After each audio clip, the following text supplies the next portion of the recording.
Buenas tardes, estamos en Tres Filtros, porque lo que hablamos aquí es bueno, es verdadero y es necesario contarlo. Tenemos un buen invitado, ¿sí? Es el ingeniero Gerardo Nicola Garcés, miembro de la Academia Nacional de Historia. Es ingeniero de profesión, es autor de varios libros, ha sido asambleísta, ha sido concejal, ha sido gerente de MAPA, bueno, una serie de flores que tiene que le galardonan a usted, ingeniero. Bienvenido sea a este espacio de Tres Filtros, ¿no? Sus palabras iniciales, por favor. Bueno, yo quiero agradecer esta invitación y con la certeza de que podemos hacer proposiciones a la ciudadanía con los cuales podemos enaltecer Ambato y Tungurahua y ubicarnos como sociedad que siempre va a ser un referente en el Ecuador en cuanto a todo el aporte que hacemos para que nuestra nación progrese. Eso es el fin de Tres Filtros, generar información útil, generar información verdadera. Hay muchos temas que podríamos hablar con usted, hay muchos temas que podríamos conversar, pero en esta ocasión vamos a hablar un poco sobre la ambatenidad y sobre los orígenes de la fiesta de la fruta. Acabamos de terminar las fiestas en su 73ª fiesta de la fruta y de las flores. Sí. A ver, Gerardo, por favor, los orígenes de Ambato, ¿de dónde nace Ambato? Bien, vamos desde el inicio. Ambato fue estructurado por Huayna Cápac en la zona de Cachapampa como un tambo. ¿Qué quiere decir un tambo? Un tambo es una hostería en la cual podían disponer de agua, de alimentación, de servicios y un sitio de descanso por los traslados que hacían determinados miembros del Estado Inca o también por guerreros, no podían alojarse soldados. Desde ahí nace el concepto, pero es el año 1500. Para 1534 y 1535, alrededor del tambo, Sebastián de Belalcázar deja una señal, es decir, una señal de conquista. Dice, aquí, este tambo está estructurado para la conquista de parte de Francisco Pizarro. Para 1541, ahí así señala una persona que administre el tambo y el crecimiento alrededor del tambo, porque alrededor del tambo comienzan a concentrarse determinados personajes, tanto españoles cuanto indígenas. Entonces, nosotros señalamos, de acuerdo a las investigaciones que desarrollamos en el plan histórico, el 24 de agosto de 1541 como un día fundacional del Ambato actual, es decir, un día donde se señala una autoridad, donde se estructura una plaza y se señala al tambo como el sitio de referencia. Entonces, este es el plan con que nosotros desarrollamos Ambato. Ambato, desde 1541, está bajo el control administrativo de Quito hasta 1589. Desde 1589 hasta 1830 nosotros pasamos por diferentes etapas de relación con Riobamba y la provincia de Chimborazo. Primero como parroquia de Riobamba, luego como cantón chimboracense, y posteriormente desembocamos en 1830 con pugnas con Chimborazo, porque no nos considerábamos bien atendidos, y nos distanciamos de Riobamba, y de 1830 hasta 1850 somos parte de la provincia de Pichincha, con administración desde Quito. Nombraban un delegado aquí, pero el gobernador estaba en Quito, el gobernador de esta fase. Entonces, en 1850 se crea la provincia de León, y con la provincia de León pasamos a tener Pujilí, Latacunga y Ambato como cantones de la provincia de León. Caramba, es que Y en 1860 se crea la provincia de Ambato, en 1860, con los cantones Ambato, Pelileo y Píllaro. Esos los 3 cantones con que se forma nuestra provincia. Pero yo le hago notar que habiendo sido parroquia, ¿cómo se explica que la primera imprenta vino a dar en una parroquia, como fue Ambato en ese momento? ¿Por qué no pusieron en Riobamba, que era la capital de la provincia, o en Quito, o en Guayaquil, o en Cuenca, que eran ciudades mayores, y terminamos nosotros alojando una representatividad que nos ha dado un estímulo para mantener un nivel cultural adecuado en la provincia? Es la primera imprenta y eso es indiscutible. Pero luego, si usted analiza, terminamos también manteniendo una influencia cultural muy alta, porque si bien nosotros nombramos a los Juanes como un cierto... unos símbolos, ¿no? Símbolo, ¿no? Pero en realidad Montalvo es el eje de la revolución liberal en cuanto a pensamiento.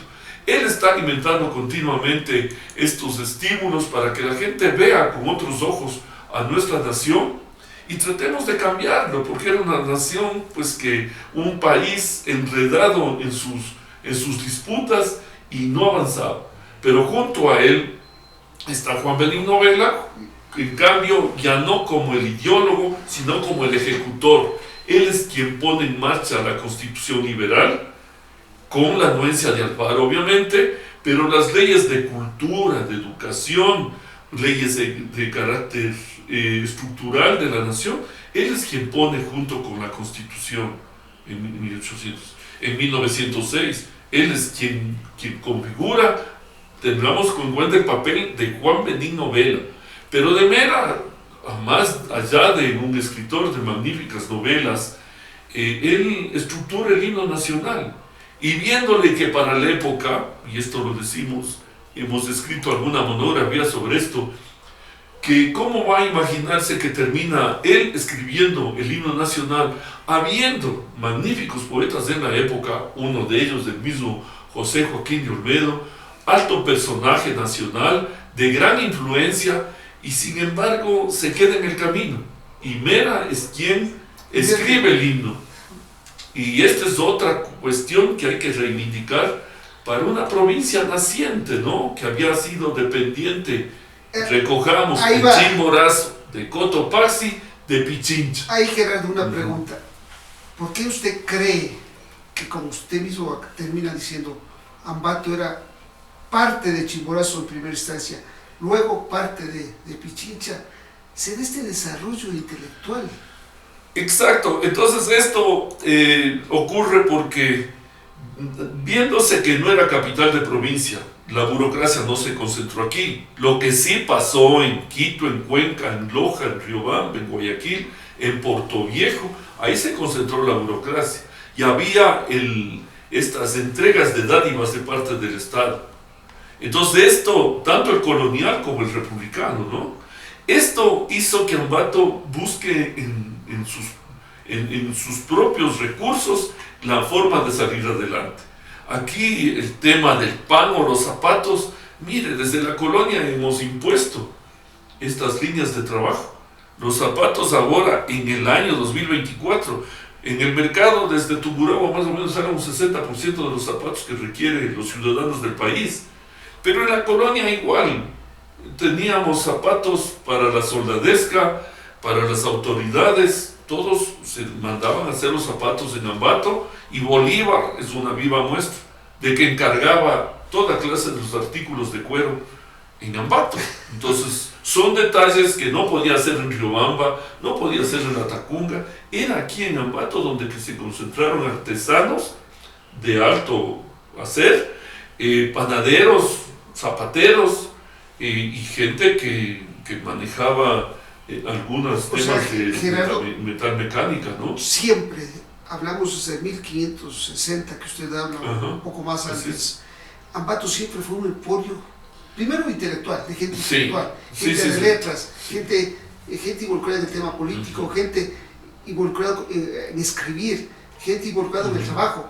¿Usted define esas como características de los zapatillos hasta ahora? Y por supuesto, yo reivindico esto y siempre digo, miren, no dejemos de trabajar, no dependamos del Estado, organicemos nuestros negocios, capacitémonos para manejar los negocios Y en esto, maticemos, la Universidad Técnica intervino en un primer momento ayudando a que las estructuras económicas nuestras se fortalezcan.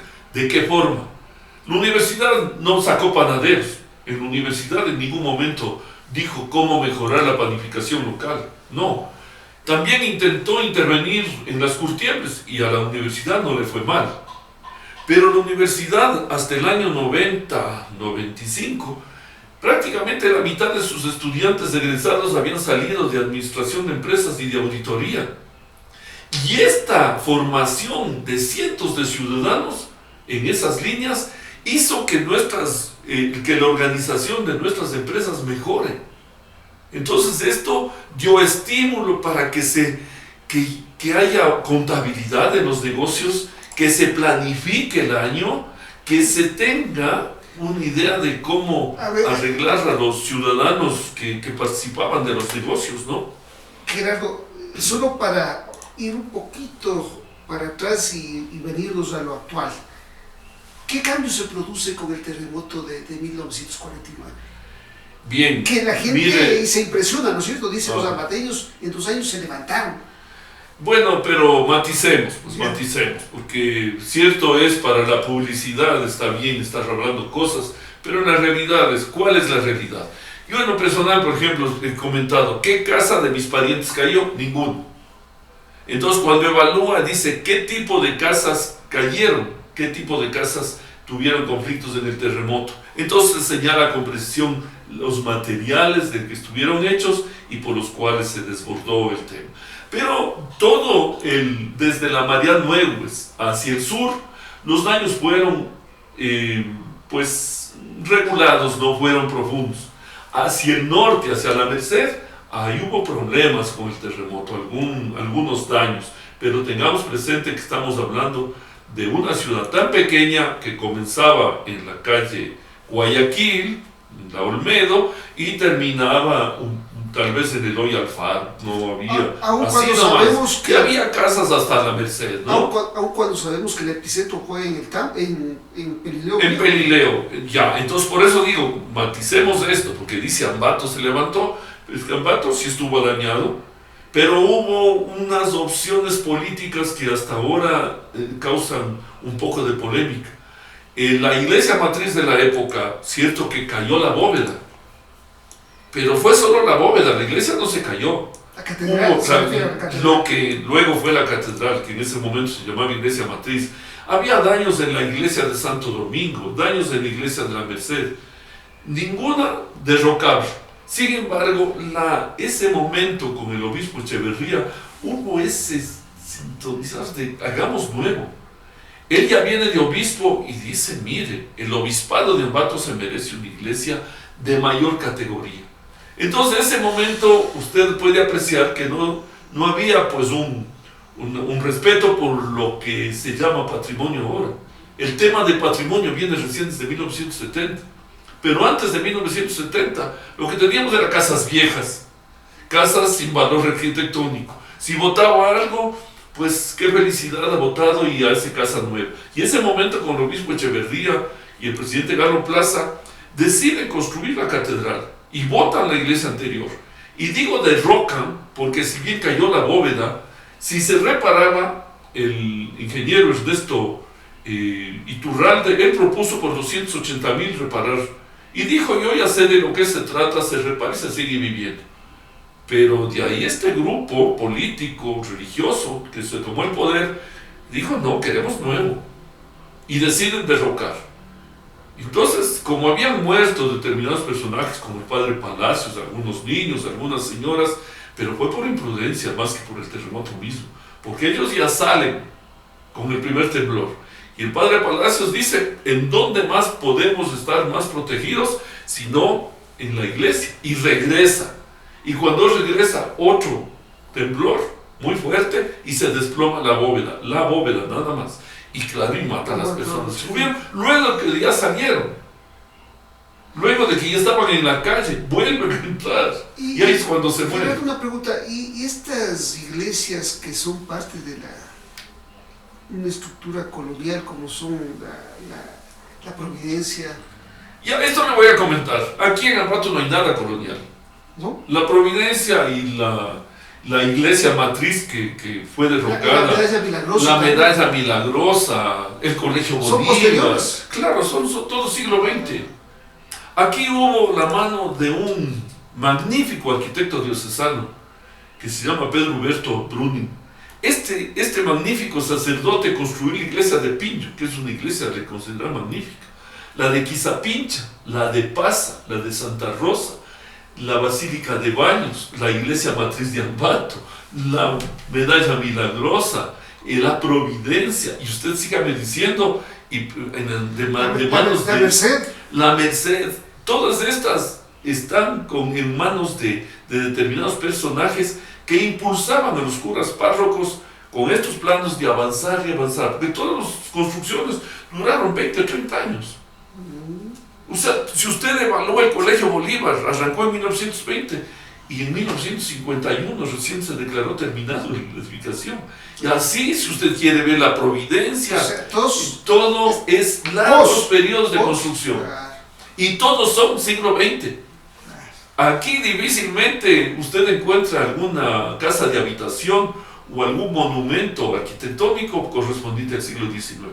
Aquí mismo, vuelvo a repetirle, de todos los nombrados son siglo XX y colonial, mire, vaya a Quito para ver alguna cosa colonial. Entonces, por ejemplo, la iglesia de San Francisco es 1560. Gerardo, Eso es colonial. entonces, ¿el terremoto nos cambió o no nos cambió? ¿O ya El es una terremoto identidad de la Madrid? claro, y vuelvo a repetir, hubo este estímulo de levantarse y que no le deje, no le acoquine, como usó algún personaje periodista de la época del periódico Crónica, que no nos acoquine, que no nos meta miedo el terremoto, salgamos. Tal es así que el 6 de agosto el periódico Crónica circuló, ¿no?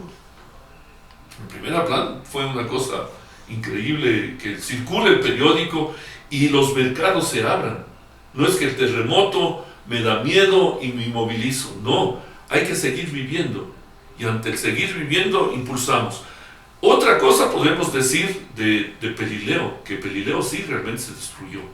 Ese sí fue el epicentro y se destruyó. Pero le hago notar que Pelileo ha tenido tantos golpes, todos los terremotos relacionados con Tungurahua siempre han tenido el epicentro en Chacauco, en Pelileo Viejo, en donde haya golpeado mucho y no el 49, también en 1797 y su terremoto, en 1698 volcánicas también. y 5 terremotos más que no se sintió en Ambato, pero sí en Pelileo, que le han dañado. Sin embargo, aquí, como de todos nos olvidamos, ahora hay una magnífica edificación relacionada con el registro de autos.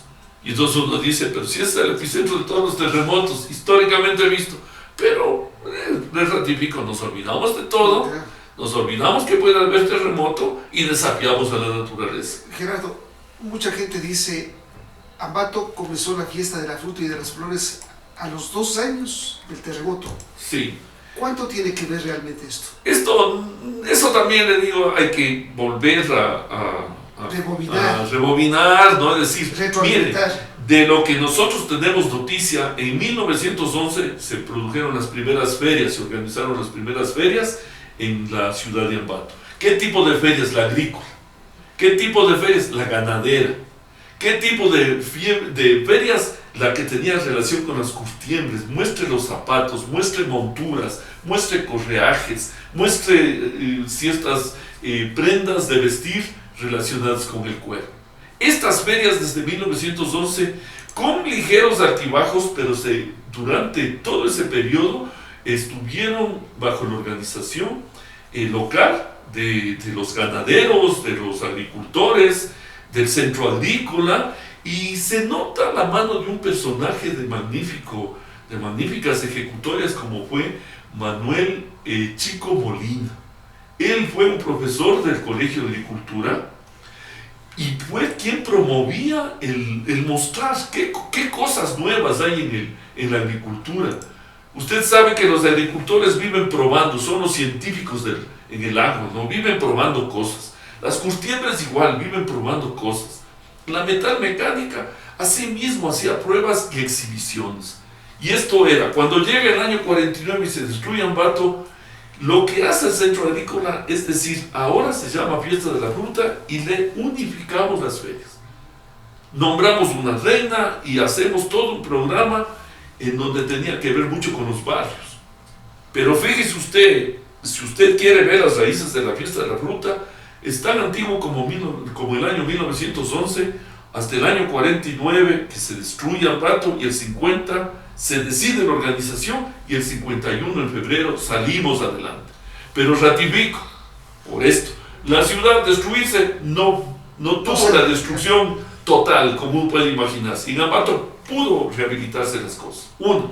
Dos, había circulante, había dinero a través de la Junta de Reconstrucción que de todas formas muchos se habrán robado, pero muchos también distribuyeron. Pero hasta ahora tenemos muchas obras de... Por supuesto. Ingaurco, ¿no? Yo con esto, ¿quiere que hablar bien de la Junta de Reconstrucción? Hablemos de Ingaurco, hablemos de Pelileo Nuevo, hablemos de Píllaro Nuevo, hablemos de un sinnúmero de edificaciones que se construyeron de la mano de la Junta de Reconstrucción. El puente de las juntas, la apertura del camino a Baños, la nueva carretera, es decir, la Junta de Reconstrucción fue muy vilipendiada porque el manejo decían que no era transparente y los jóvenes de la época contra el obispo Echeverría, contra la Junta, peleaban mucho, pero al mismo tiempo, quiere hablar mal, ahí lo tiene, pero si quiere hablar bien, ahí está la lista de obras. Siempre va a haber así es. las personas por supuesto, nosotros, bien y más, siempre va a haber. Nosotros nos fundamentamos en los documentos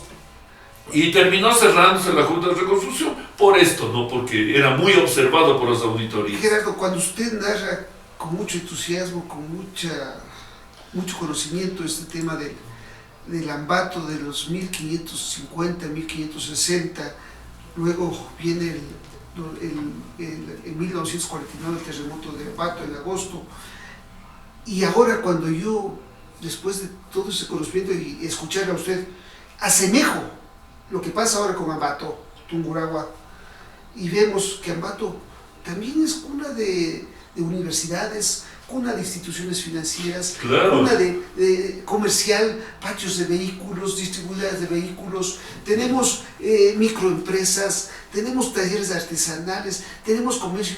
Usted, el ambateño, nunca perdió Exacto. Mire, yo le hago notar desde la colonia cómo se fue adelante con líneas de negocios que ahora están presentes. Por eso le hablo de la panadería, por eso le hablo de las curtiembres, por eso le hablo de los textiles.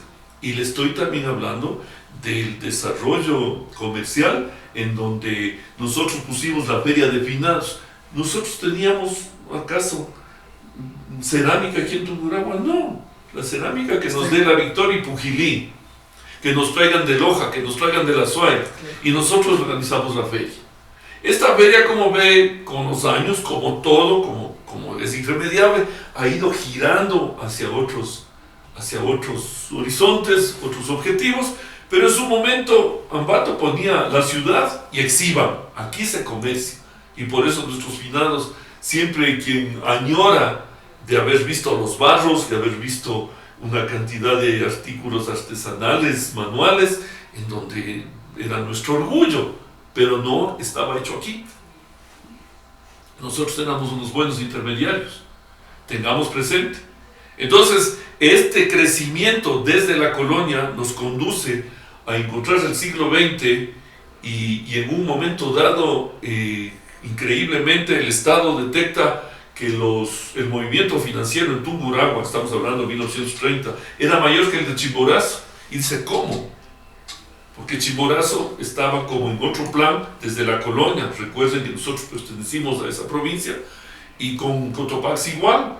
Dice, ¿cómo? Ambato ya duplicaba al empezar los años luego del terremoto, a pesar del terremoto, y ya duplicaba los ingresos y el movimiento financiero que las provincias vecinas.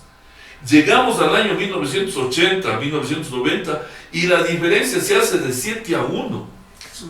Entonces, si usted compara el movimiento bancario tungurahuense con el de las provincias vecinas, está entre el 7 y el 10 a 1.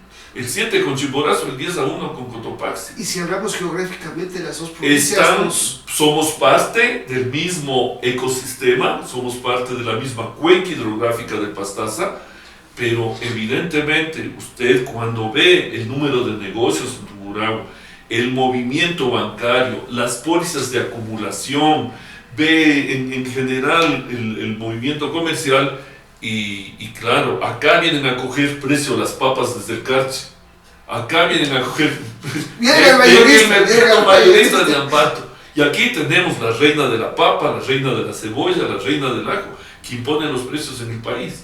Esta ciudad, yo digo, ¿podría estar mejor?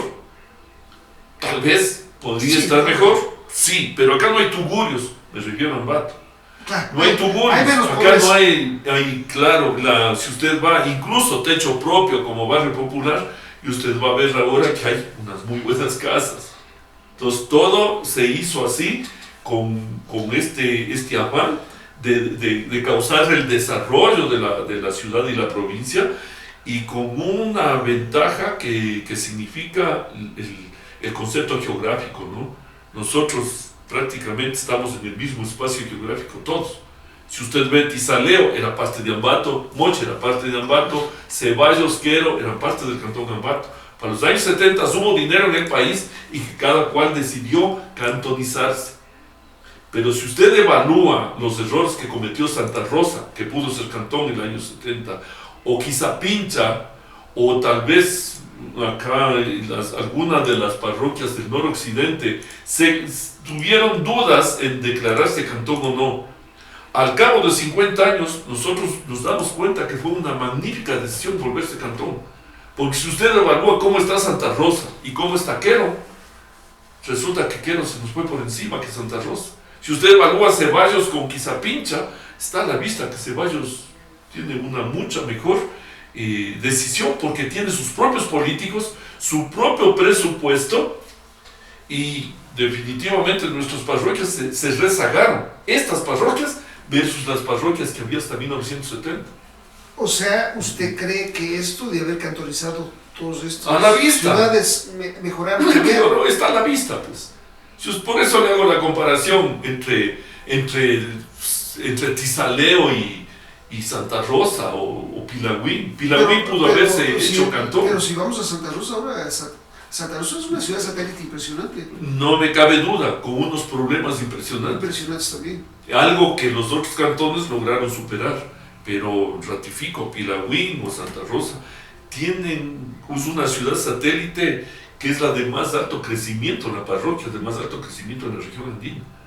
O sea, Santa Rosa tiende a crecer para fusionarse con Juan Benigno Vela, y tenemos que tomar precauciones, porque ahí no hay relleno sanitario, ahí no hay plantas propias de desechos, no hay una cantidad de infraestructura que la municipalidad de Ambato no ha visto conveniente hasta el día de hoy. Es increíble, porque tanto el norte, las parroquias del norte, como estas parroquias, se las ve con cierta distancia, no se invierte ahí.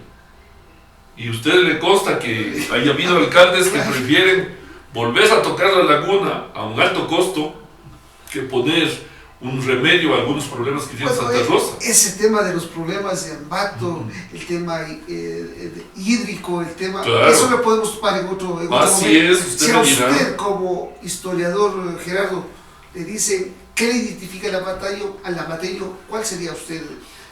Decimos en Nueva York, ¿no es cierto? Tenemos la Estatua de la Libertad. Ajá. Tenemos en Y Francia ahí ve a alguien ¿qué le metido en algún negocio. ¿Qué le identifica al lamateño? Un símbolo del lamateño. No sé, esta entrega de trabajo, ¿no? O sea, hay una predisposición a trabajar bien.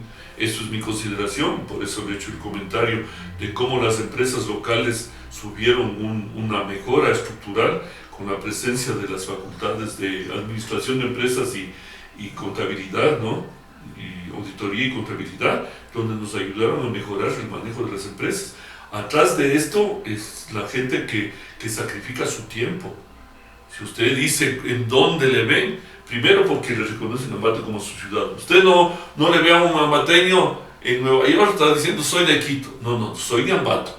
Entonces estaría bien dicho que los ambateños somos los fenicios o somos los judíos. Mire, puede usted decirlo, el comercio está bien hecho porque atrás del comercio usted está respaldado a quien produce.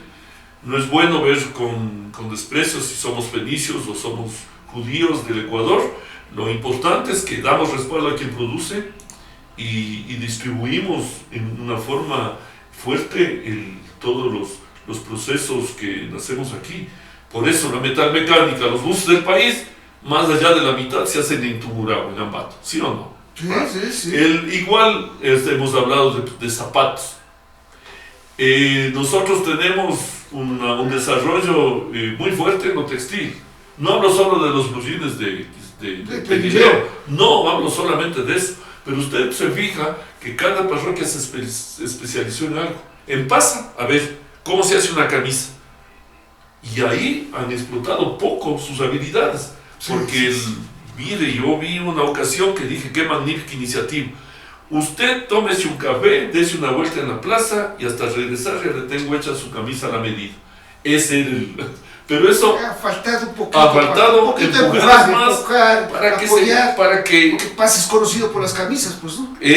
Entonces, si usted en Pelileo hace blue jeans, en Pasa camisas, vaya a Quizapincha, también hay cortadores de cuero y puede también. Y esto es lo que hay que ligar entre el turismo y la producción, como hacen todos los países del mundo. ¿Qué podríamos decir sobre los servicios básicos que Ambato está bien servido? Hemos tenido un desarrollo en algunas administraciones importantes. Así es, mal es que le cuente yo, porque yo fui gerente de MAPA y dejamos hechos los colectores, toda la red de colectores mayores, ¿no? Y por eso no se inunda más el centro de la ciudad. A mí me jugaron unas bromas, porque créanme, yo siendo ambateño, ligado a Ambato, pero de lejos conocía la realidad de lo que ocurre aquí, que había gente en Huachi San Francisco que tomaba el agua de una sequía que traía una serie de desechos y de ahí cogían el balde para llevar sus cocinas, que la gente no tenía dónde bañarse, que techo propio recibía tanqueros y como era tan cara el agua, en un tanquero pasaba la semana con una limitación de agua extraordinaria. Entonces todas estas cosas le dan a Ambato en estos últimos 20 años un desarrollo de tener agua potable, ya pues asimismo con el nivel de crecimiento algunos proyectos quedan obsoletos y se necesita más. El alcantarillado, el manejo de desechos, que digo, miren, no es lo mejor dejar resuelto en los ecotachos.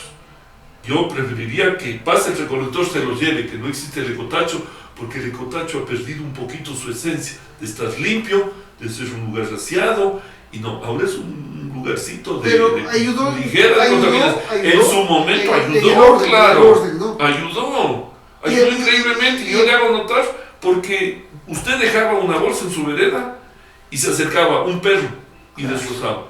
Si no era el perro, era el minador, que quería ver qué bota usted y qué puedo recuperar. O sea, es una discusión temporal nada más, ¿no es cierto? O sea, yo creo que sí ayudó en el orden, pero creo que hay que ir trabajando. Ayudó. Lo que ocurre es que cuando usted, siempre hay con quién compararse, ¿no? Cuando usted va a Cuenca y dice, aquí no hay ecotachos.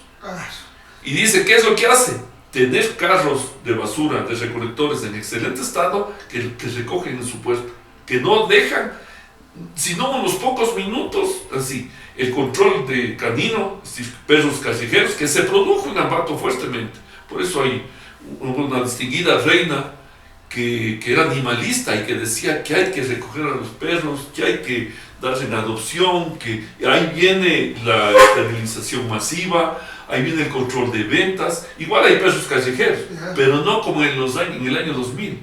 En el año 2000 se recogían de 1000 en 1000 los perros callejeros. Es una cosa increíble. Bueno, todo eso ha evolucionado. Es una ciudad mejor, no se ha detenido, los servicios están mejor. Pero eso es hay nuevos desafíos. Por supuesto. Por ejemplo, hablamos lo que usted dijo, el norte no tiene agua ahora. El norte no tiene agua. Todos tienen problemas. Hay que irse. ¿Y sabe por qué? Porque el crecimiento poblacional va tan rápido que usted necesita pensar el futuro. Claro. Y ahora nomás que alguien me pregunta, ¿y qué va a pasar en el año 2050? El 2050 terminémonos duro. Porque, ¿cuál es el problema del año 2050? Que llegamos al 1.000.000 de habitantes. Bueno, ahora tenemos Entonces, 570.000, creo. Ya caminamos a los 600.000 y dice, está creciendo, le digo, claro. Por eso le señalo una parroquia como Santa Rosa, a la cual hay que atenderle mucho más.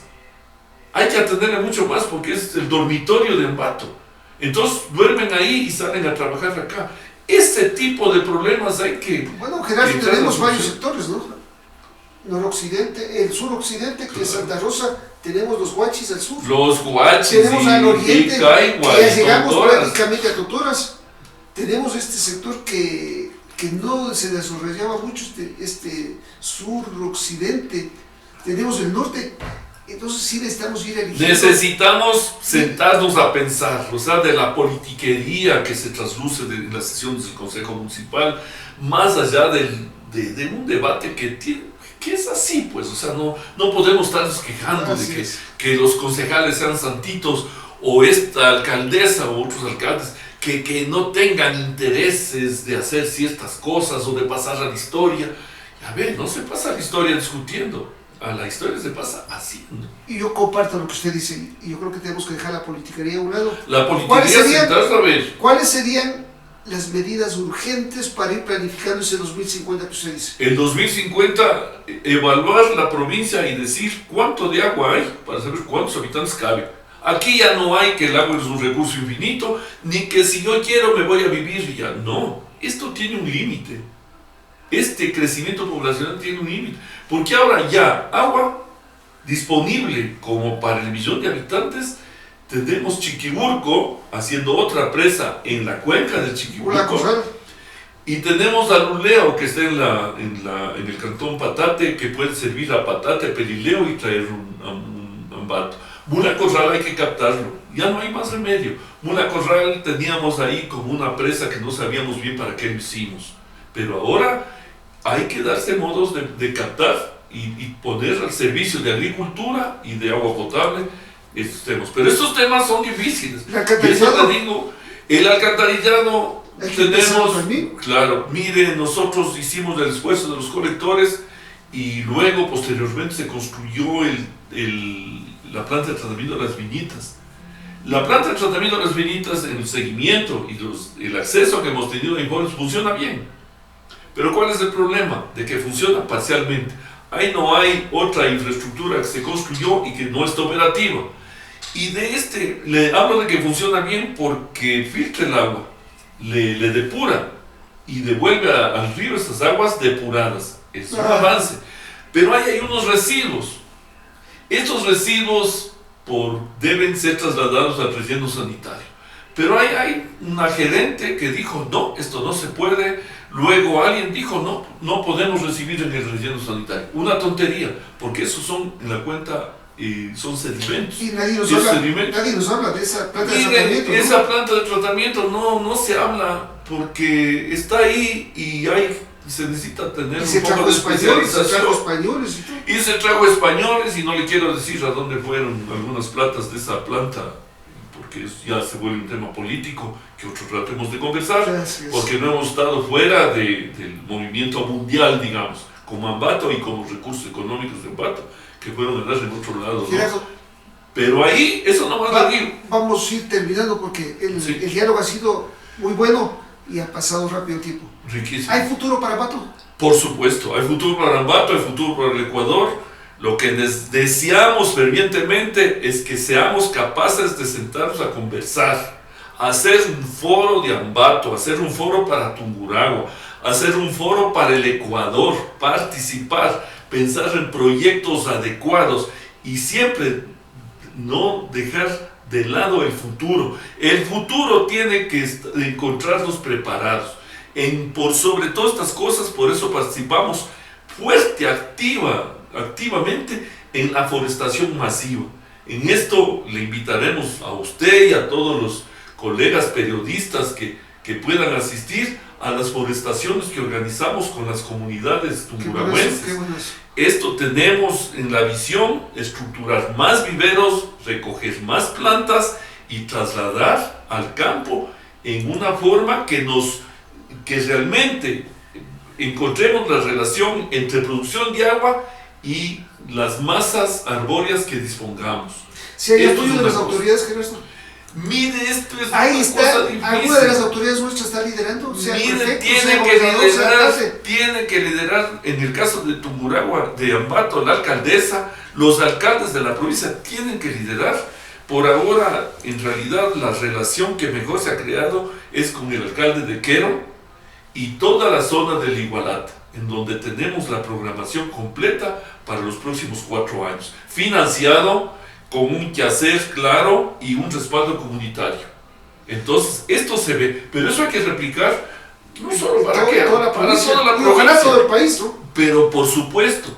Y esto Porque es el lo que tema hay que del hacer. agua es un tema Mire, que... no hay agua, no hay desarrollo. Así. Y cuando usted habla del 2050, le estoy dando como el muro que deberá atravesar, en el caso particular Ambato, pero en general Tungurahua, por escasez de agua. Y por eso ahora estamos hablando de 30 Claro, años en su más, menos de conocimiento 30 años. a nivel de servicios básicos, ¿qué porcentaje tenemos servidos del 100% de los zapateños? Como usted dijo, aquí no hay tanta pobreza, ¿no? No, Esta no, cosa- por eso no hay, pero ratifico, el agua les llega a los hogares. Yo sé que hay altibajos. Es entre, verá, le voy a decir una cosa, no es que falte el agua potable en el noroccidente, es que usan para riego. Entonces cuando usted me dice, mire, Martínez, Atahualpa, Namuncho están sin agua, sí le digo, pero veamos cuánto de agua de mapa se roban para regar los campos. Es que se están robando, pues. El diálogo es indispensable. El control, El liderazgo de alguna de las el liderazgo, y hay que ver que MAPA tenga personal más capacitado, fuerte, Con visión. y que si la mitad del agua le roban a MAPA, porque así es. Yo le doy, porque al actual gerente, algunos datos le hemos dado, pero son 11 millones de metros cúbicos, 1 millón de metros cúbicos por mes, de lo cual facturan unos 500,000, y los otros 500,000 hay que identificar a dónde se van. Eso le digo, robar, pinchar un tubo y robarse el agua para el riego es así. Así que el noroccidente, que quieren hacer más proyectos, le digo, el primer proyecto que debe hacer, señora alcaldesa, es controlar el robo del agua. Pero ya estamos con eso. Y terminar que ya en Alemania, pues a propósito, que ya en Alemania están compradas las cosas metidas en una bodega, y la señora alcaldesa tiene que ser consciente. Es cierto que eso empezó el alcalde Altamirano, pero el alcalde Altamirano no podemos decir ni que fue el mejor ni que fue el peor alcalde. Fue un alcalde en medio de la pandemia, fue un alcalde en medio de los problemas, programó ese proyecto, y lo que le corresponde al siguiente alcalde, en este caso a la alcaldesa, es terminarlo. Y eso es todo lo que tenemos que hacer, terminar los proyectos iniciales. Eso es fundamental. Yo Y por eso, sentémonos a conversar siempre, considero que seamos propositivos. los ambateños deberíamos sentarnos a conversar. Hay que dejar de lado a veces ese que el otro no hizo bien. Yo creo que tenemos que unirnos y a trabajar, como usted dice, para que en el 2050, que vamos a Nos tener encuentren un millón, confesados, nos encuentren y no antiguados. separados, Y no separados, exacto. Porque es lo que más, la gravedad mayor, que desde el sector indígena y comunidades de páramo no están siendo atendidas por la municipalidad. Entonces yo digo, pero ¿cómo no atiende la municipalidad a las comunidades indígenas? Pero si son parte del cantón. Pero ahora tenemos un alcalde y una alcaldesa indígena que no atiende, alcalde, y prefecto alcalde que está en posibilidades. están mal atendiendo las necesidades comunitarias indígenas y campesinas. Entonces yo le digo, en el cantón Ambato, que es donde se concentra la mayor población indígena y que está en filo de páramo, miren las condiciones en que están. Entonces ahí no hay inversión, y tiene que llegar la inversión municipal, y esto dejamos aclarado. De acuerdo a la Constitución, agua potable le corresponde a la municipalidad y agua de riego al Consejo Provincial, cada cual con su competencia que atienda. Bueno, Gerardo, Esto es. realmente el tiempo ha pasado bien rápido. Y yo me alegro de haber podido conversar con usted, que haya sido útil. Hemos hecho un recorrido sobre nuestra historia, sobre nuestras vivencias y el ser ambateños, de lo cual tenemos que sentirnos orgullosos y predispuestos a apostar siempre por nuestra provincia. Gerardo, ese es el objetivo de este programa. En su mensaje final a las autoridades y a los ambateños, ¿cuál sería? Mire, que nos sintamos orgullosos de ser tunguragüenses, de ser ambateños, y colaboremos, que seamos capaces de sentarnos a conversar sobre los problemas y lleguemos a las soluciones. Dejémonos de politiquerías, dejémonos de estas mañas de organizar proyectos que nunca se van a concluir, o que se hicieron nada más por ceder espacios a determinadas peticiones de poblaciones locales. Yo sí hago un llamado a protección del ambiente, a un mejor uso de los servicios y a proteger en general el espacio geográfico que nos corresponde, sin botar la basura fuera del sitio que corresponde, cuidar nuestros parques, sembrar árboles y en general tener un estilo de vida más sano, en donde se disminuye el consumo de alcohol, se deje de beber en las calles, se deje de dañar nuestro ambiente sin costumbres racionales. Por esto hacemos un empeño de siempre tener medio ambiente por aquí y un profundo esfuerzo por mejorar los temas de justicia social. Tienen que llegar los recursos a todos los tumburagüenses y esta es nuestra obligación, proponer proyectos que realmente incorporen a todos los zapateños y tumburagüenses. No hay duda que necesitamos mejorar el nivel, la calidad y el trabajo de nuestras autoridades. Necesitamos ser mejores ciudadanos también, porque es un camino de doble vía. Cuando seamos mejores ciudadanos, cumplidores de la ley, cumplidores con cuidar la obra pública, porque a veces no valoramos, no entendemos todo el esfuerzo que hace la municipalidad por hacer parques, calles, por cuidarlos. Entonces creo que si nosotros también ponemos de nuestra parte, vamos a hacer de un Ambato más grande, un Tungurahua mejor. Y yo creo que lo que ha dicho aquí Gerardo es muy importante. Hay que trabajar en el 2050 y la responsabilidad es de las autoridades, de las cámaras de reclusión, de las universidades y de todos, a liderar estos procesos para que en el 2050 Ambato siga siendo una tierra de pujanza, de desarrollo, de progreso y de avance. Una buena noche.